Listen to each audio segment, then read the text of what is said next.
starting. And we are live on YouTube. Welcome to another episode of Beta Shoot, number 2, the malaria episode. Randall, how are you doing today? I'm doing good. How are you doing today, sir? I am doing splendid. And Sergio, how are you? It's good. Good hope here. Yeah? You still have hope in your heart? Yeah? Not really, but, we take it day by day. Day by day. All right. So, let's see here. We got, we're going to be talking about malaria today. Everyone excited about that? Yay! Yes. It looks like it's going to be a good topic, that's for sure.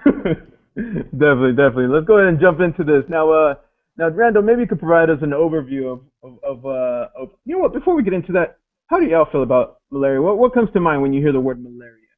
How do I feel about malaria? How do I feel about a disease? Okay, let me start correct. What's the first thing that comes to mind when you hear the word malaria? Disease and mosquitoes. Disease and mosquitoes. How about you, Sergio? Plasmodium. Plasmodium. That's what she said. Am I right? Okay. Before we jump into the malaria overview, let's go ahead and why don't you give your names and a brief background, starting with you, Randall. Randall, I don't know, legal policy person, I would suppose. Sounds exciting. How about you, Sergio? My name's Sergio, and I am a student. All right, let's cut you off right there before you go on. My name's Miguel Diaz, over here in Corpus Christi, a.k.a. Corpitos. Oh, my God. Some of you are wondering why we are just shooting audio, not video, is because Yeah, this guy.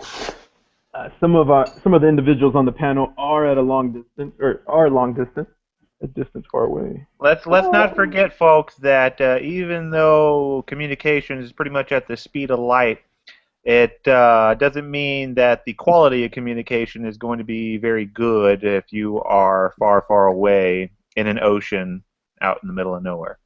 So, Buzz. thank you, guys. Thank you for those buzzes. Can I get some surf going on here? Oh, that's nice. That is nice. Cannot wait for Star Wars to come out. All right. Oh, yeah, Star Wars. What happened to that one guy, that old guy? He broke his foot. Air Force One. That guy. He broke his foot on a garage door. Yeah, my friend at work was talking about it. He came to my office all distressed and like. And let's cut you off right there and get straight back to malaria. Right there. Randall, let's go ahead and jump in. Give us an overview about malaria. All right. Malaria is a mosquito-borne disease caused by a parasite. People with malaria experience fever, chills, flu-like illnesses, things that generally aren't very pleasant. Left untreated, you may develop severe complications and die. In 2010, an estimated 219 million cases of malaria occurred worldwide, and 660,000 people died. Most, about 90%, in the African region, or generally known as Africa. Thank you, CDC. How about that CDC? Let's go ahead and cite our sources, huh? Yeah, source CDC. Great place. They know a lot more than I do. Mm-hmm. CDC. Nice. Good reference material there. Have y'all, I live over here in Corpus, South Texas, and I feel like I get bit through my shirt now. It's kind of a big deal for me because I'm kind of a big guy, and so I can't really reach certain spots in my body. That's awful, and I'd just like to stress to the audience that it's good to know about these things. It's good to be aware of malaria, because certainly if you live in a place like South Texas, like Miguel, and you get bitten all over your big body, then you need a back scratcher, obviously. You need a back scratcher, and you can always enjoy that paranoia that comes from, oh boy, will I get malaria from this? You won't. So, yeah, you won't, but it's nice to be in fear, isn't it? These are trying times. All right, Sergio, you have an article, and so it's from, what is it called? What's the name of your article? Malaria experts Africa Science News? focused on access to quality of anti-malarials across Africa. And yes, it's an African science. African science. I don't think that's quite right. Oh, Africa science. News. Africa science news. Do we not know our There you sources go. right now? What is going on right now? They don't even put their freaking journal name on their article. Anyways, I have the PDF Sure. version. Yep. I know it's written by. African Science News. That is where you're at. No, I have the PDF. But, it's all good. It's the same thing. Okay. He's just being pedantic to counter my pedantry. Is this not your article right here? Malaria expert meets. Yep, that was it. Yep. Focus on access to quality antimalarials across Africa. All right. Give us summarize this for us. Let's get in this. Tell us about it. Okay, so a bunch of experts worldwide from malaria met at a national conference to share knowledge and experience, mostly how to combat malaria, especially antibiotic or anti-malarial resistance that's beginning to build up. And that's basically about it. All right. Wait, what kind of wait? Did they establish anything? Like, what was groundbreaking here? Anything stand out? It was a consortium of World Health agencies, national public health agencies, industry, and then it was kind of a big collaborative effort working towards a common goal. Overall, it's malaria. I imagine the goal is to just get rid of malaria. Yes, malaria elimination. Correct. Malaria elimination, and that brings us, if y'all want to stress more about this article, but I think this is a good segue into actually Summer's article, and Summer is not present because she said she had to cook and clean for some reason. Not that we're gonna hold that against her. But anyways, going on. Let me pull up this article. Actually, our eye candy is gone. Huh? Hey, Right. I'm eye candy. Come on, man. No, you're not. Anyways, okay, I'm going to jump into my article because you were, part of that conference. It leads into articles such as this that we have. So this one is shredding the X chromosome, wiping out the female malaria-bearing mosquitoes, and basically saying could halt disease. Now this one is from the Fred Hutchinson Cancer Research Center. Oh, here we go. We got a guest here. How's this going? Hey, Paul. Hey, Sergio. Welcome to the show. And now we have guest Paul Mata. Paul, would you like to turn off your video, please? We're doing audio only this There we evening. go. Oh, look at that. He has a Superman shirt. Neat. All right. Paul, you want to introduce yourself? Paul Mata, I'm a physics teacher, longtime science aficionado, and probably comics enthusiast would be best describing the rest. Very nice. Very nice. Nice, Paul. Now, we had just jumped into this article right here called Shedding the X Chromosome because Sergio was informing us about this conference. And so basically what summarizes here is using endonucleases, they're going into the male mosquitoes, and they're targeting the X chromosome and basically taking out the X chromosome. Now, Sergio, maybe you can give us a summary on what endonucleases do.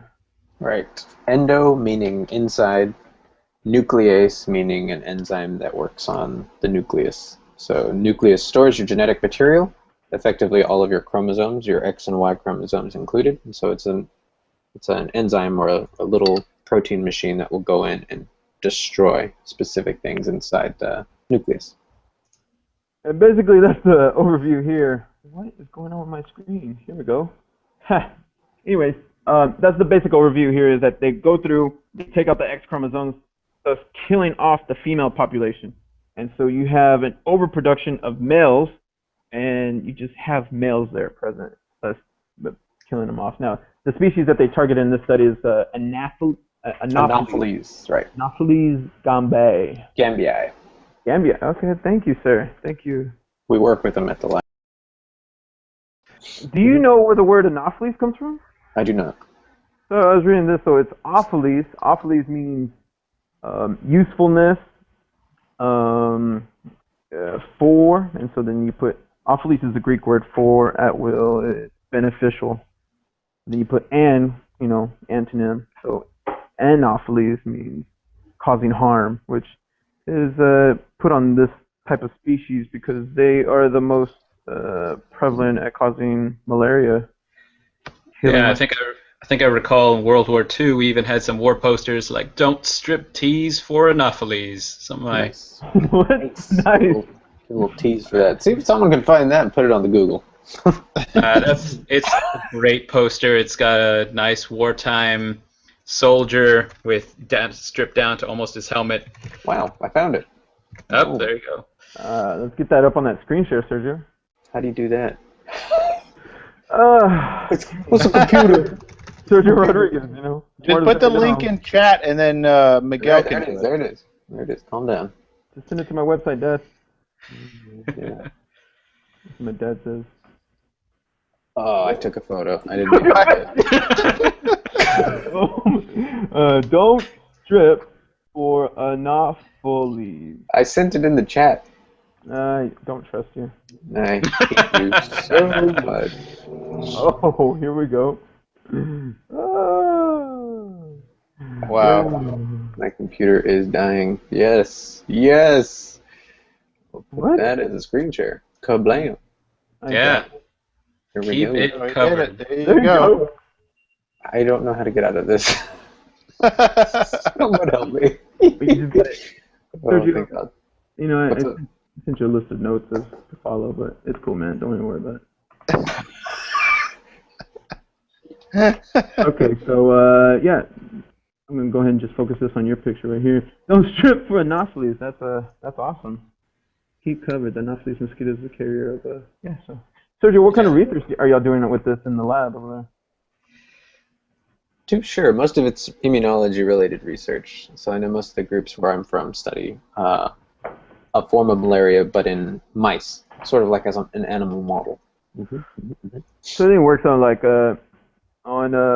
basically sequencing certain parasites. Because what is the official? Malaria is caused by what parasite? Plasmodium. Plasmodium. Does it have a? There's 4 species types. So Plasmodium falciparum, 5X, As he types into Google. Malariae, and then I think there's one more that I can't remember. Ovales. Yeah, Of all these species of mosquitoes. Anyways. Wait, no, those are all species of malaria. I was just doing a dad joke. I do hate you. I'm gonna take this picture down. Hey, can you exit out of share? Oh wow, you can see my mouse, so you can see like what I'm doing, tapping his booty. It's called screen share. All right, good. Yeah. Oh, look at that! That's my article. See, it did not have African science on there. News. Which one is yours? Oh, okay, I see what you're saying. Okay, so hit the little green arrow on the window pane on off to the left. Okay, we got to bring in a Summers article. Okay. Oh, there we go. Finally. Hey, Dad.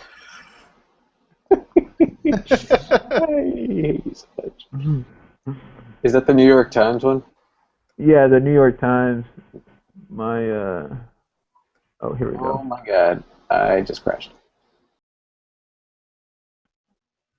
Okay, so Summer, who decided not to be with us, has a faster way.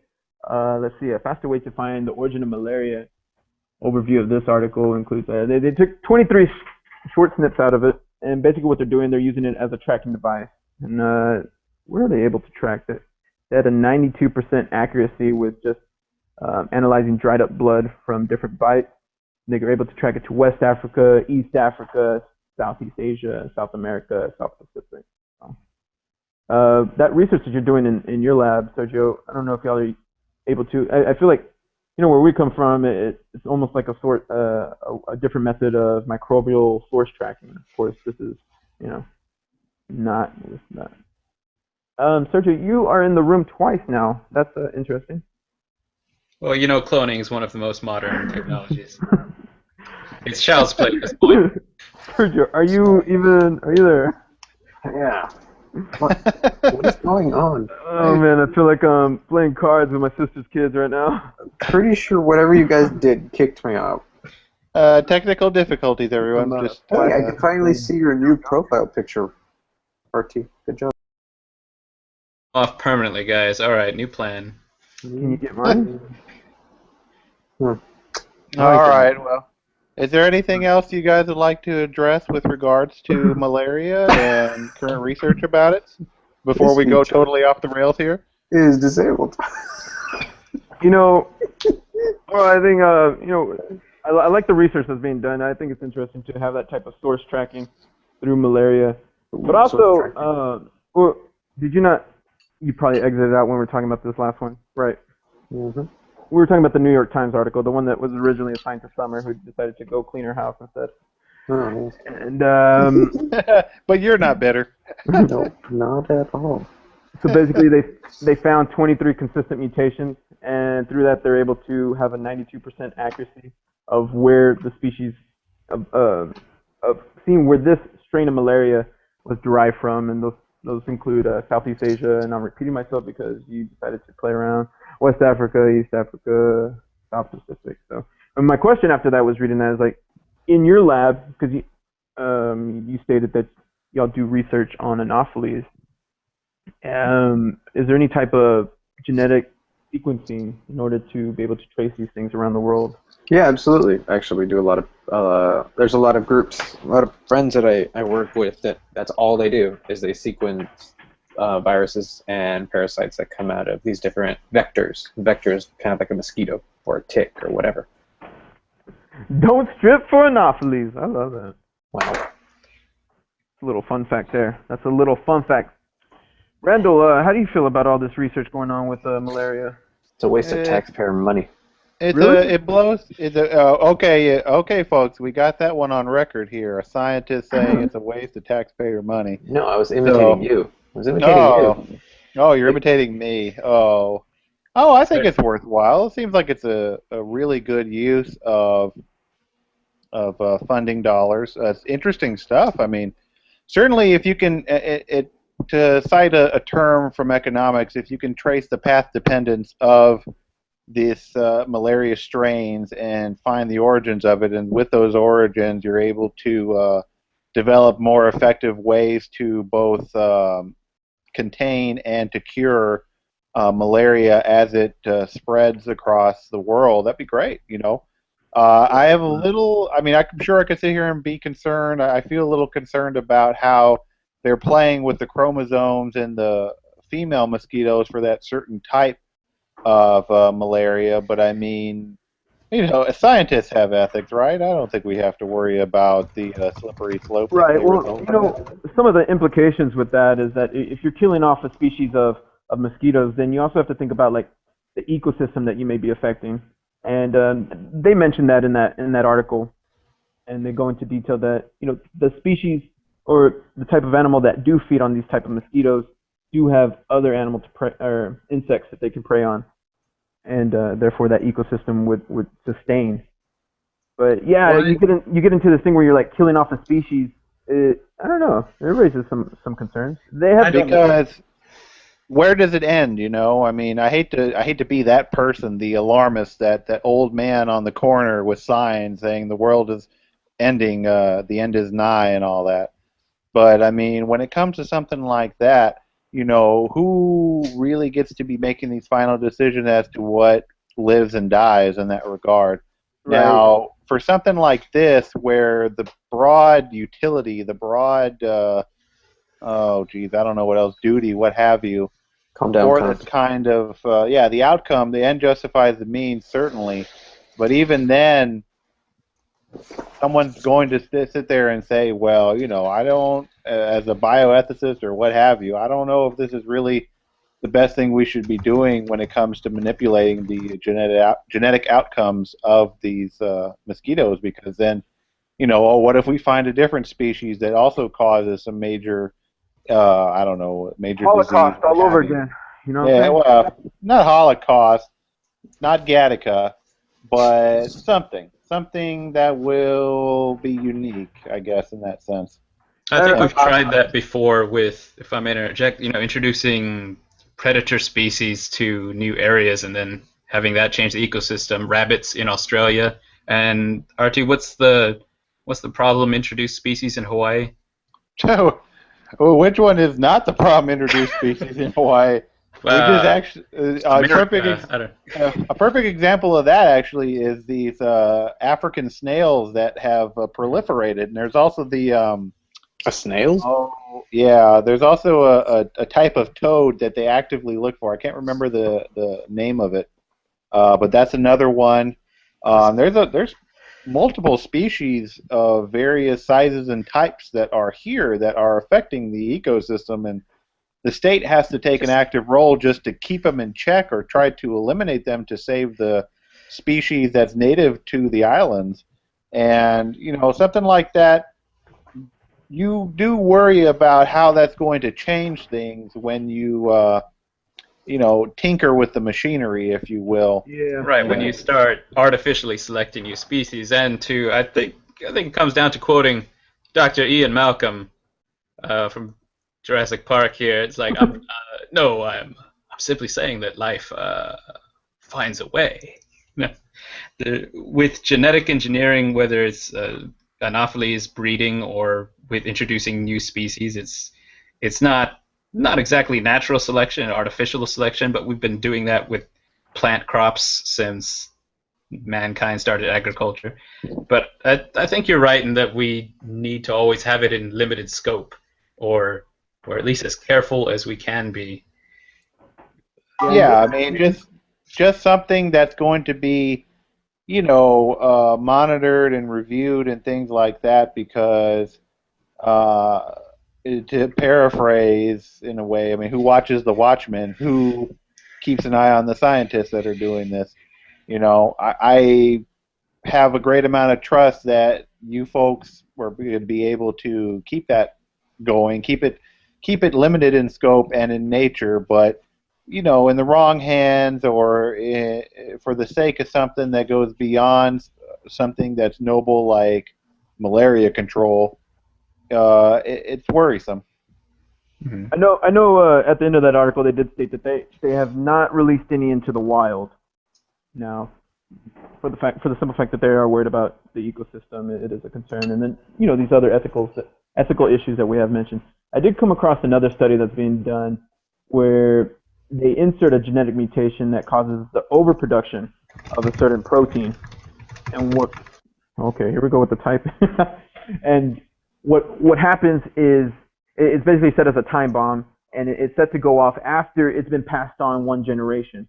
And so what happens when it's been passed on, that protein just starts replicating itself several times till basically the mosquito explodes. It's just like, and it's another thing of just killing off the species. Just by a different means. You're not taking out the female species here. You're basically just putting these small little bomb vests on these little mosquitoes and just killing them off that way. But yeah, it raises some concern like that. But I don't know. You got to think: is it what's worse? All these people dying from malaria, or killing off a species that not too many people really care about mosquitoes. I don't know. Like I wonder to myself how much I would care if this species of mosquitoes was killed off. But you always got to think about the future, I suppose. Yeah. I'm not directly saying this as a way to stifle the research that's going on now, of course. It's just more like me playing devil's advocate in that regard and kind of sitting here as the harbinger of doom that, who knows when this will end and when or if we will stop. Certainly right now, given the extreme limited scope of the project, it doesn't really bother me. It's not really an issue. It's just something to think about for further down the road in the long run. Awesome. Sergio, have any input here, man? Nope. I'm doing pretty well listening to you guys. So in the lab, you mentioned that they are, in the lab that you are working at, that you do some sequencing. I imagine the purpose of that is for tracking purposes, but you think some of that may be used for this kind of like a kill-off for certain species? To a certain extent, you're going to put Yeah, you are looking at any possible way to put a selective pressure. Right. So here we talked about endonucleases killing off the X chromosome, or driving the X chromosome out, and then there's another study, and I apologize for not being able to cite the source of the overproduction of a protein that basically makes these mosquitoes explode, which I think would be interesting to see a mosquito explode. Anyways, what would be some other ways of genetic modifications that could be done to kill off a species? Introducing a virus is usually the principal method. And that's, or Wolbachia in many of these cases. Wolbachia is a type of intracellular bacteria that will kill off. It's pathogenic to mosquitoes. And so they've used that to try and limit the spread of mosquitoes in certain areas. But honestly, I mean, mosquitoes it's going to be impossible to eradicate that vector. People have tried in certain areas, and without like poisoning the rest of the ecosystem, it's kind of impossible to do it. So we just have to find a way to limit the spread and, like Randall said, reduce the risk of exposure. Right. We have mosquito netting. We have funding for that. We have Bill Gates' laser mosquito death rays. And Bill Gates was actually the one that provided the money for the X chromosome eradication of the mosquito. So he's taking a multi-pronged approach. So I would like to just interject with two things. One, what does Bill Gates have against mosquitoes anyway? I'm just asking questions. He was bitten as a kid, and he is the daywalker. He is actually the anti-mosquito. He is just full of resentment towards them. And two, to quote Shiva, Sergio has become death, the destroyer of worlds. So yeah, I can see that. I could definitely see that. They're like in the Bhagavad Gita or something like that. Correct. Okay, so I think there's if anyone has any more input on this, usually here we would jump into a lightning round. However, lightning round. I seem to have misplaced my lightning round questions. Well, we've been talking for a good while about this. So. But I did pick up this little book I was tutoring earlier at Half Price Bookstore. No, not another. The little book of stupid questions. It was $1 in the clearance section. David Borgenite. I think that's. I'm just gonna flip through a page here. I'm gonna pick something out and ask you. There we go. How would you escape from a Turkish prison if wrongfully convicted? We'll start with you, Sergio. Eat turkey. Eat turkey. How about you, Randall? I would bribe the guards with Turkish delights. Oh my God. That's pretty good. You know what's funny is that Half Price You freaking Googled that. The Half Price Bookstore here is actually owned by some Turkish individuals, and they have a big flag hanging down with the leader. I don't know his name. I don't know. Erdogan? There you go. I couldn't say that name. I had looked it up when I was there tutoring, and I was like, yeah, that's that guy. That's that guy. How about you, Paul? I'm going to go with the classic MacGyver and dynamite my way out of the wall. Okay.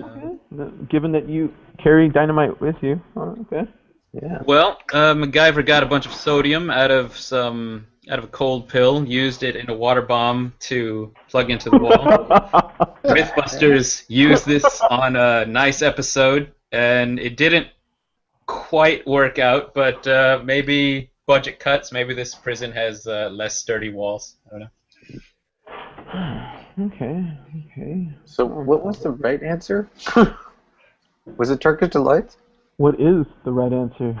Is what I was. I I like how I appear like an oracle. Hopefully, in the next episode, I'll actually have a picture instead of appearing as this. For that matter, is there a left answer? I like your image because it's like some sort of like consciousness is talking to us about malaria. What? Especially with the little waves effects from the sound. You are all the chosen ones. There you go. Everybody was right.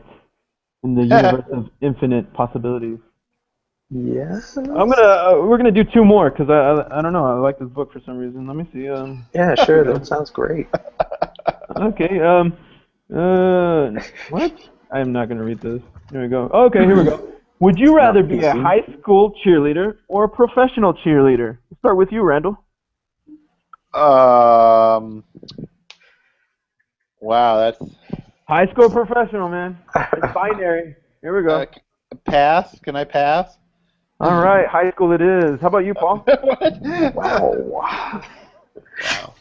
That's really bringing on the tough questions. But if they go pro, then we must go pro. You know what I'm saying? Noted, Pro noted. all the way.